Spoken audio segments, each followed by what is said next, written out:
One of the other interesting things that we have the teams do, and that JerseySquare guys was a great example, is to start to put together the unit economics, the metrics that matter for both revenue and cost.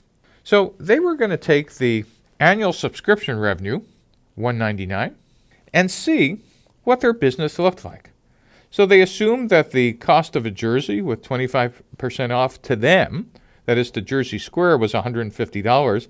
They think they'll be able to rent it 5 times during the year, that their shipping cost was about $9, their cleaning cost $1, processing cost $1, and their customer acquisition, that is customer acquisition and activation cost, $25 a team.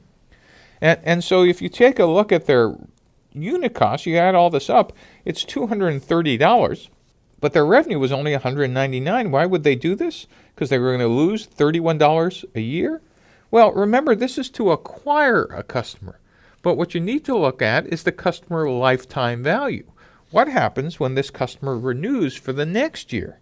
Well, in the next year, you don't have that jersey cost because you're still turning that jersey. He might have only used it 2 or 3 or 4 times. And you don't have the customer acquisition cost because you already acquired that customer. You still have your shipping, cleaning, and processing costs, but your unit costs are now $55. And if you get 60% retention, your net for those customers now who stay longer than a year is $86. Now, you could immediately see some of the fallacies in these first back-of-the-envelope calculations is, well, what if they use the jersey 7 times in a year? You're actually buying more jerseys per year, and actually you're losing money in year 2, 3, and 4. So you might want to be limiting the number of times you can actually rent the jersey in a year, or you could just be changing your revenue model. But this is a good visual way to start thinking about how to start doing the math for metrics that matter.